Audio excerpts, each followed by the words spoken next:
Hello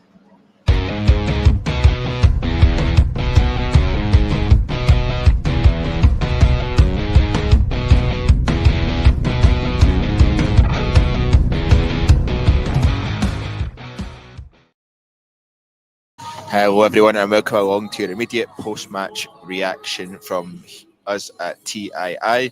We are here at Ibrox. Final whistle has not long blown and finished Rangers 1, Braga 1 in the Europa League Group Stage. Positive news, we finally have a point in the Europa League.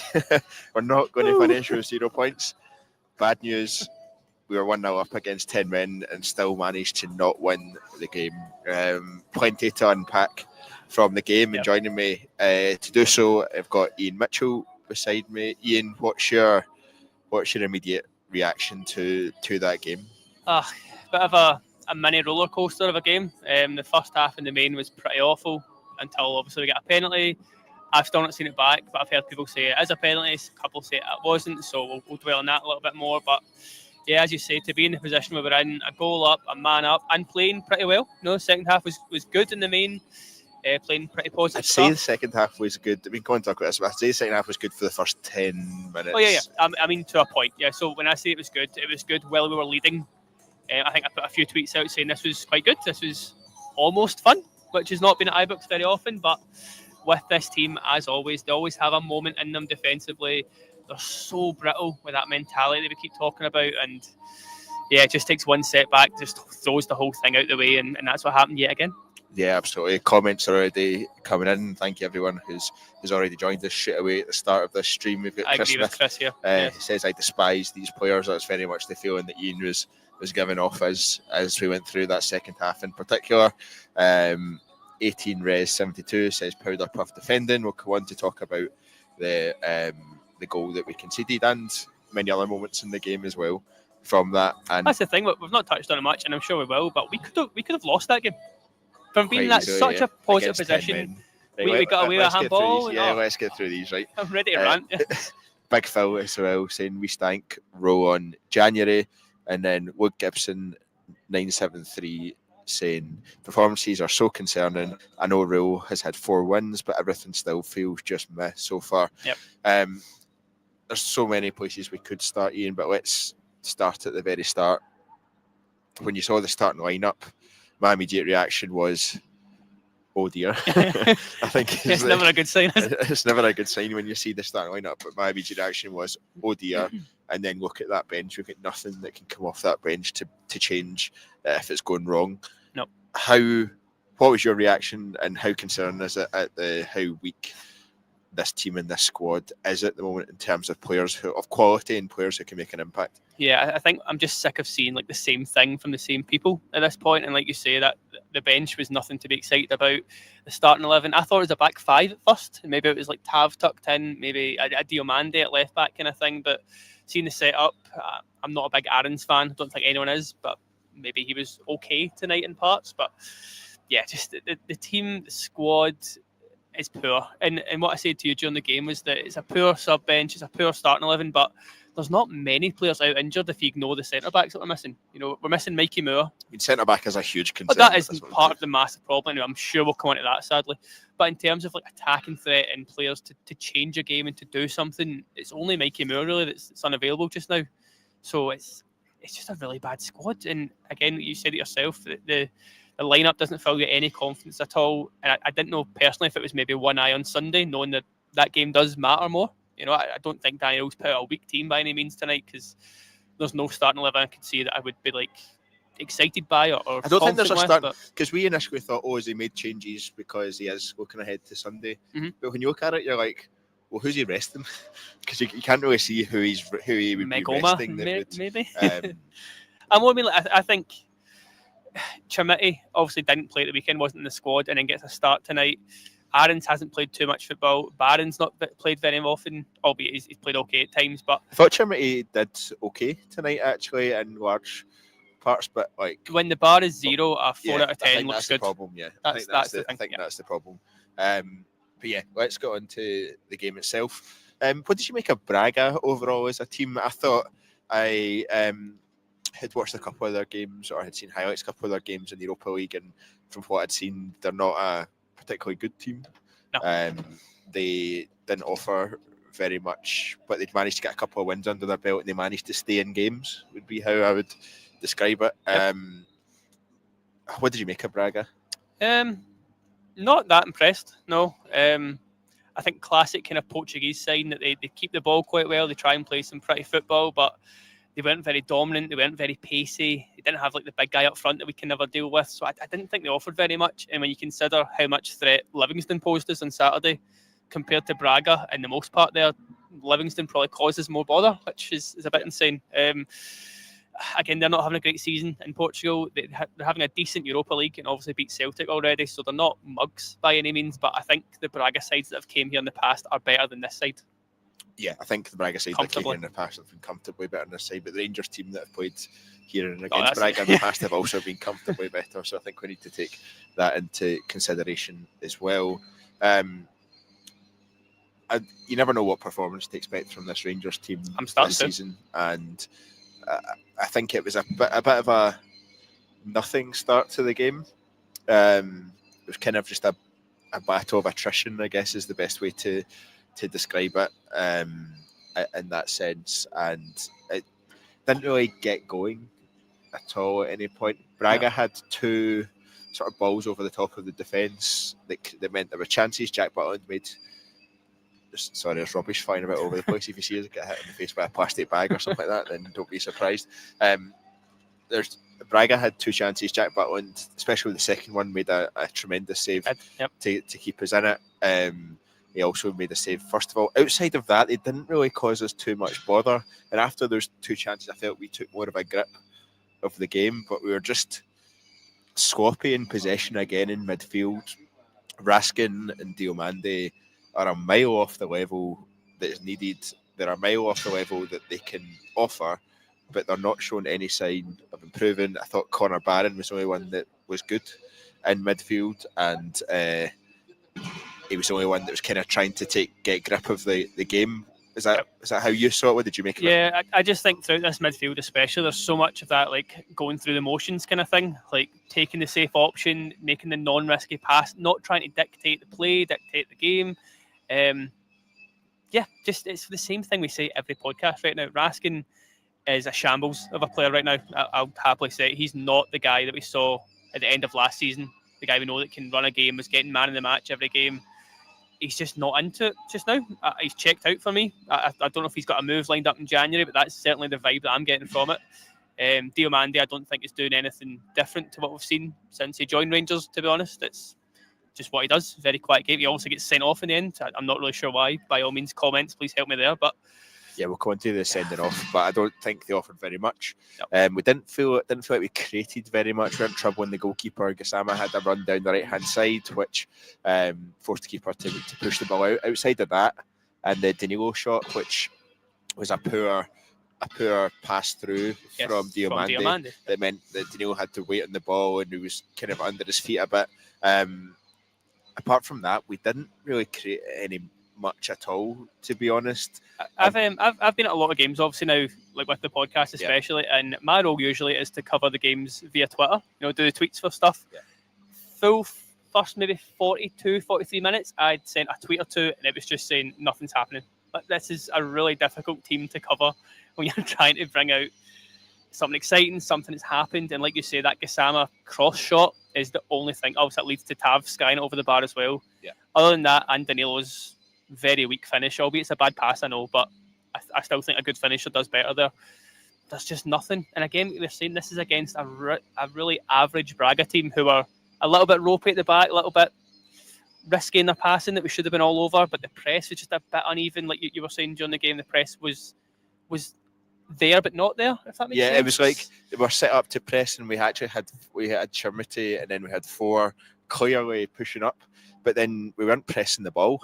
We were just letting them stand on the ball and then not doing anything. We were in good position to press, but then not actually doing the pressing. A team that presses well tonight gets chance after chance with the way they were passing it about, especially the first half. A team with a guy up front who can win the ball back, like again a Morelos, even a Dessers was very good at that in terms of getting to his man and making a difference.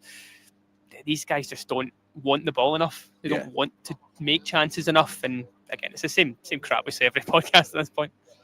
Yeah, they almost look scared to try and do something out of the ordinary in case they make a mistake. Yep. It's just they're absolutely devoid of confidence. They're absolutely scared to make a mistake that might result in a goal, and in case the crowd are on their back. And even if you get the impression players further up the park are like that as well, because they're almost like, well, I don't trust their defence to keep the opposition out. There's plenty of chances tonight where we had a corner or we had a free kick or the ball was given away in the final third, and then all of a sudden they're 2-on-2 and they're running through, and there's so many and that's with a man up for a lot of those occasions as well. So many moments like that, but we did finally manage to make the breakthrough. A penalty awarded by VAR. VAR was very much on our side in this game, which was nice. Maybe we should bring European VAR to Scotland. We'll never catch on, but it was. I think it was a corner from the right hand side, just in front of where we were sitting, in front of the Copeland. So and it leads to Danilo shooting when he should leave it for Barron as well. The ball kind of ricochets around the box a little bit, comes out to Danilo. Danilo skies it when Barron was shouting as he was running onto it. We didn't think much of it from where we were. I didn't see anything. Nope.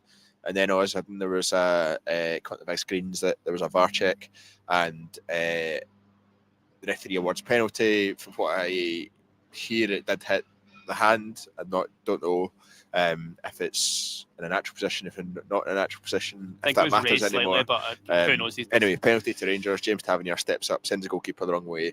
1-0 up at half time, and I wasn't trying to work out if we were deserving of the lead at that point. I think we edged it, maybe, but in terms of like having the ball and stuff and maybe having a bit more attacks, I think so. But when you think of the two main chances of the game before that, it's the two Butland saves. So I don't think we could have been aggrieved at being level, at least at half time. I think it was a little bit fortunate. Like I say, we're not creating anything. We just kind of got lucky with one to get the penalty. So yeah, stole it, but we take it. It was a good feeling.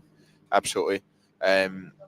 You then say, right, let's come out into the second half, try and get a second goal and just kill off this game quickly. We came out and it looked like we were setting up to get that second goal, because there was a wee period of 3 or 4 shots on goal in quick succession. Their goalkeeper was forced into a couple of good saves. It felt like we were picking up the pressure and taking it from there. And if that was a sign of things to come in that second half, then I was really looking forward to it. It's why are we getting a period like that and then it just falls off a cliff? And it fell off a cliff because Braga had a man sent off, which is strange. Yeah, it doesn't make sense. It's quite similar to that Dundee game away, where first 40 minutes were really good, really strong, but this team can't do that for 90 minutes for whatever reason. Usually as a setback or something that happens, but in this case, we're on top. They then get a man sent off. There was an interesting one for me where their goalie goes down injured, just to kind of get the players over and the coach have a word. And since that point, I'm not sure exactly what they changed. They made a sub or two, but something changed along the park and we just didn't react to it for the rest of the game, really. I don't know if it was so much tactical, but something changed from their side of it and we just forgot how to play football, started sitting in a little bit, taking those safe options. And yeah, again, it's a strange one because surely you get a red card when the other team get a red card and you're a goal up. You think, right, let's foot on the throat. If we've had a poor European run, let's try and fix that a little bit. Score a second, score a third. Your players on the bench are itching to get on and join in, but mentality questions yet again. Yeah, it is. Yeah, Braga had the man sent off. I think it's for a headbutt. Headbutt seems. Yeah, I got to watch it on the cameraman beside me's like screen, and it looks like he kind of grazes his head down the way on Raskin. Yeah. It seems harsh, doesn't it? It does, but it's one of the ones you're screaming for it. If it's against you and if it's for your team, you're saying it's harsh. So, I think the guy's daft. That's if it was my player, I'd be saying, "What are you doing that for?" And if you're not going to injure him, you're not going to hurt him. It's just a bit reckless. So, it looked like Raskin made the most of it as well, which obviously helps. Yes, quite right. Obviously helps the case. We were raging at Braga's play acting, but quite right for playing at their own game. Yeah. Braga down 10 men, so you're like, right, 1-0 up. Playing against 10 men at home, it's not really caused us too many issues. What can go wrong? It's Rangers. Quite a lot, it turns out. it was. I mean, tonight Do you know was what, the just perfect. to jump in there, sorry, but I put out a tweet from our page going, first of all, after half time, saying, can we just have no drama, keep a clean sheet and win? And then after the red card, saying this was quite enjoyable. Obviously, some of the comments back are like, oh, are you new here kind of thing, and this isn't going to be easy.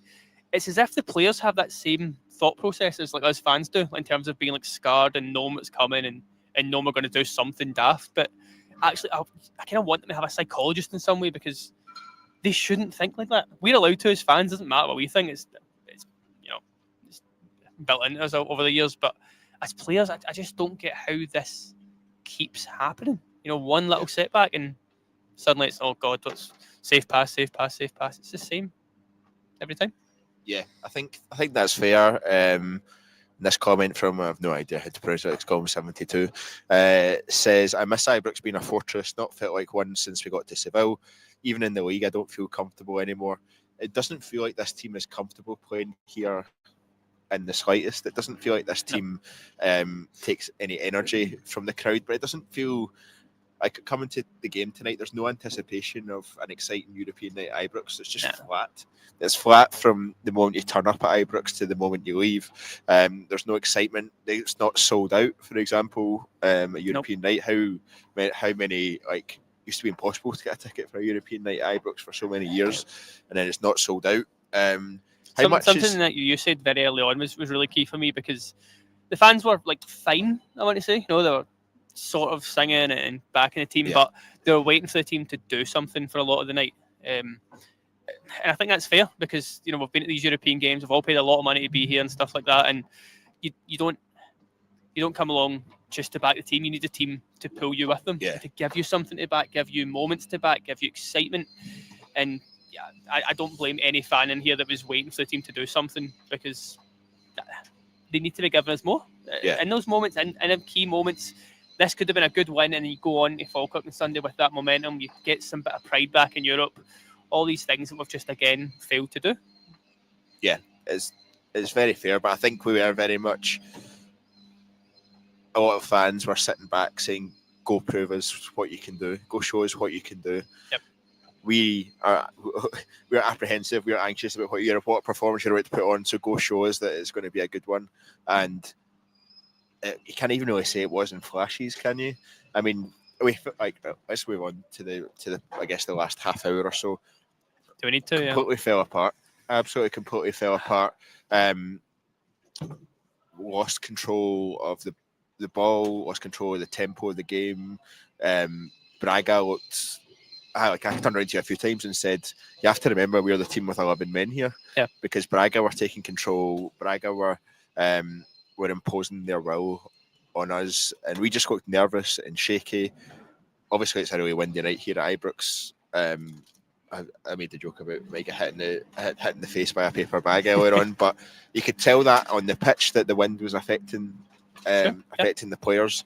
But it just seemed to unsettle us completely in every possible way, didn't it? In that last 30 minutes, and that's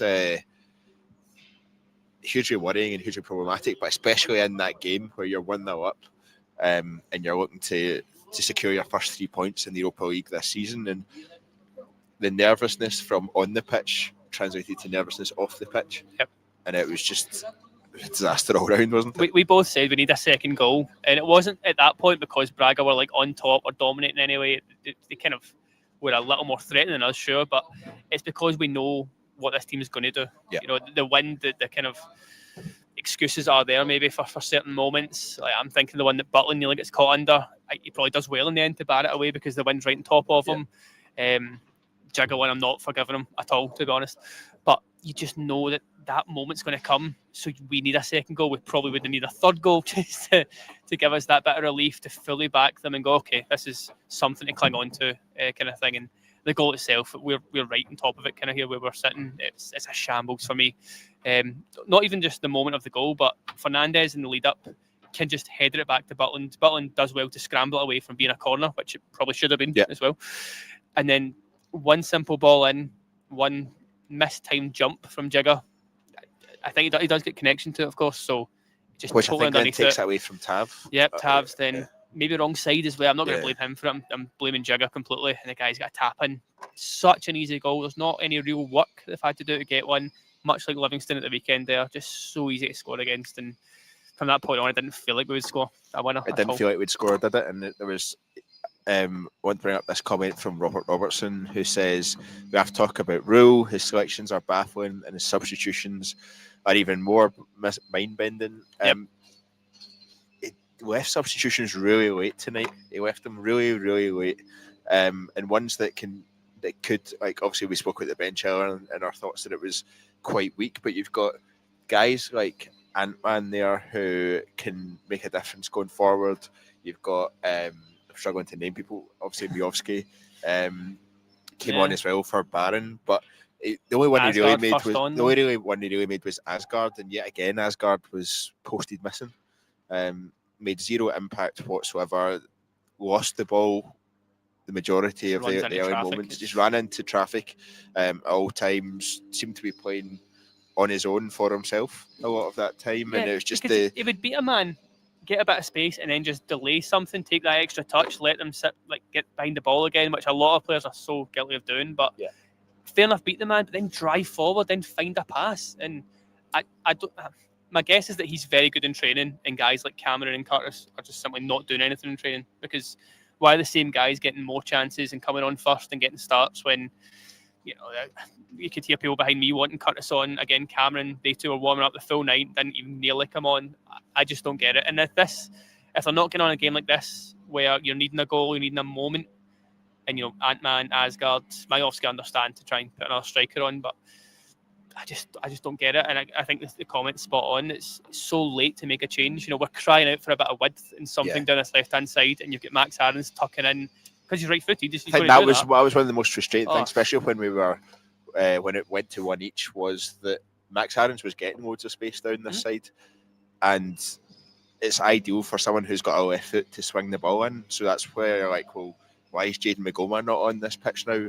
And it still took another 5 to 10 minutes for Jaden Magoma to make an appearance. 87th minute they took him on. And it was like, that's far too late for him to make any sort of impact whatsoever. And it's just... we're not saying Magoma would have came on and scored a goal. No. To be fair, please don't think that's the narrative. But I think for the game situation that it's in, you're then saying, right, where we're getting the space, he's best suited to then try and create chances from that. But just to make them think something else, because they know what Aarons is doing. Well, the whole stadium knows what Max Aarons is going to cut back in his right, try and cross it, and he's not a great crosser, obviously, either. So, yeah, that was one of a few baffling things that Danny Rule's done tonight. Yeah, but what do you make of? I guess the point was more about substitutions tonight, but substitutions overall, it seems a bit strange timing wise. They may be a bit delayed, or they're not quite as dynamic as we thought his substitutions would be. When he came in and said that he kind of changes the game during it. What did you make of it? I'll cut my massive amount of slack in terms of, we said it ourselves, there's no starting 11 that we would have seen that would have excited us, to be honest.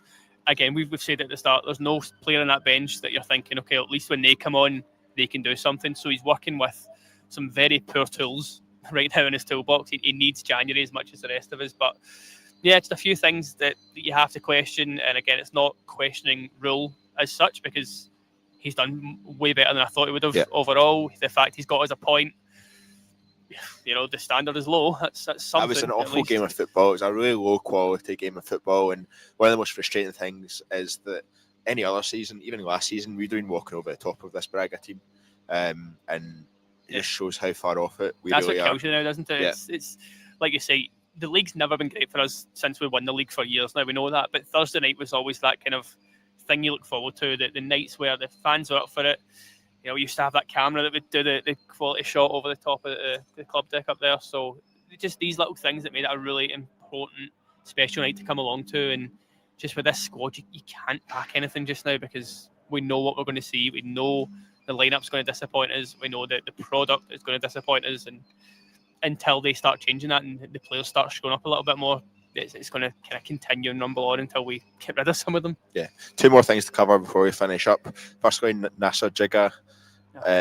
Huge mistake for that goal, but he's ever since he got sent off against Dundee, he just seems to have fallen off a cliff in terms of confidence, in terms of ability, in terms of decision making. He's just he's posted AWOL, I think is the best way to describe it. I mean, what do we do about that? It seems like we're going to have to persevere with a centre half partnership of Nasser Jigga and Manny Fernandez. I actually thought Manny Fernandez did okay tonight defensively. But Nasser Jigga just, even when he was passing the ball 10 yards to James Tavernier, looked a nervous wreck. And how do you get past that? Neither of those two are built for a possession-based team that try and build from the back, which is what Rangers kind of have to be in certain games domestically anyway. They two don't suit us at all. They suit the ball coming up and heading it away. They'll do that most of the day. That part's fine. But I don't know, when you say what can you do, I don't know what else Danny Rule could be doing right now, because people have said you move Tav in one, he plays centre-back, but then you're kind of losing anything Tav can bring you on the right.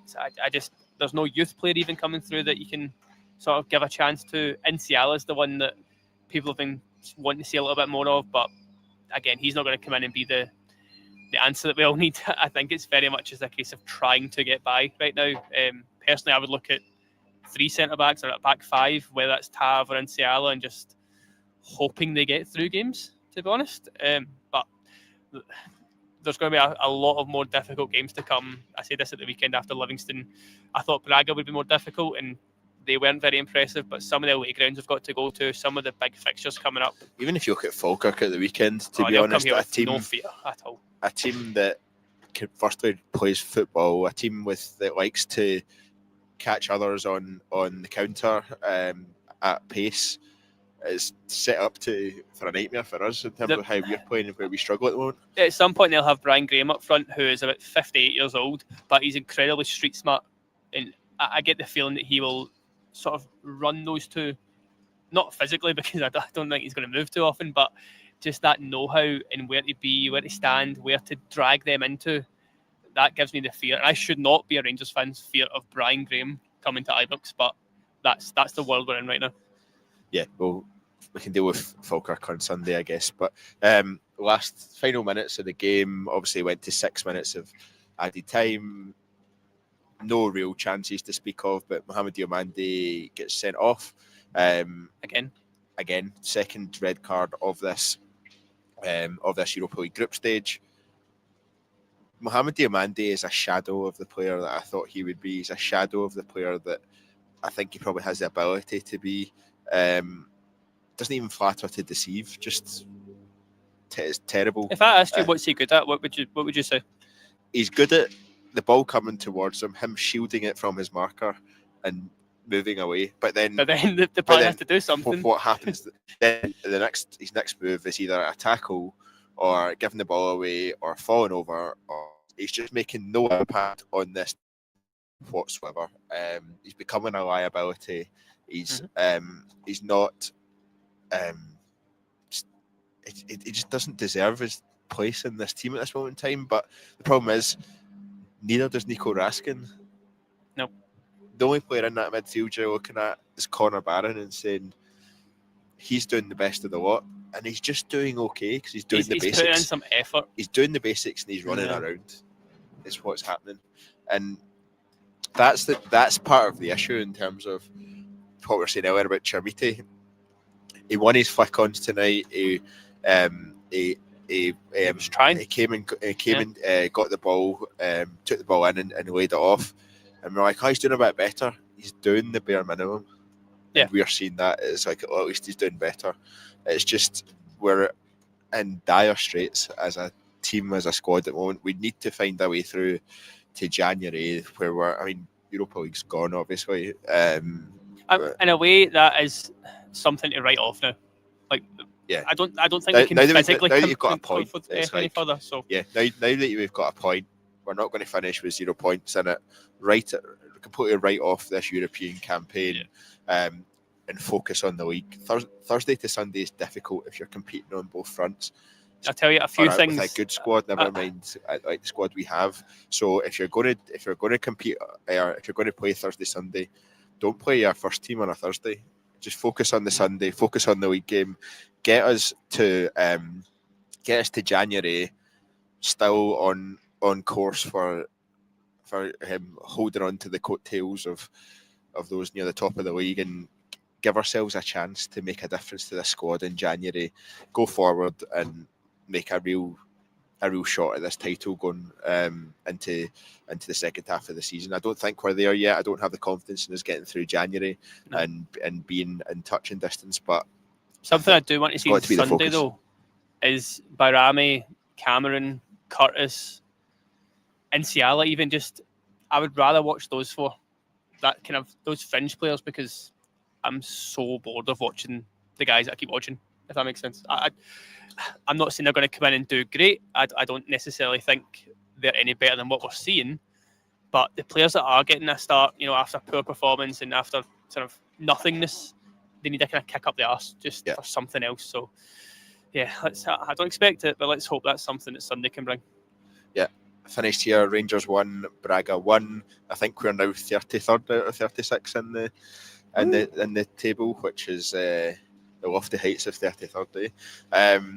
And yeah, we're not going to finish with 0 points in this Europa League Group phase. This squad is small victories, right? The squad's got an absolute disaster. We need to get to January, but we need to find a way to win the games that we have between now and then. And hopefully Danny Rule can do that. Hopefully we can see improvements in terms of setup, improvements in terms of substitutions, improvements in terms of creating chances and scoring goals, and improvements at the back in terms of being able to shut teams out, because none of us have any confidence in that. And on that happy note, I am going to... Yeah, apart from that, we're fine. Apart from that, we're fine. On that happy note, I'm going to round off this podcast. My thanks for Iain for joining us. My thanks to everyone for listening. If you've not subscribed, please subscribe to TI YouTube channel. We've just passed 9,000 subscribers, which is fantastic. So thank you to everyone who already has. But until next time, which I think is Iain and Hef here from Ibrox again after the Falkirk game. No rest for you. I'll be up in the freezing cold club deck. So I don't know what's better. But yes, until then,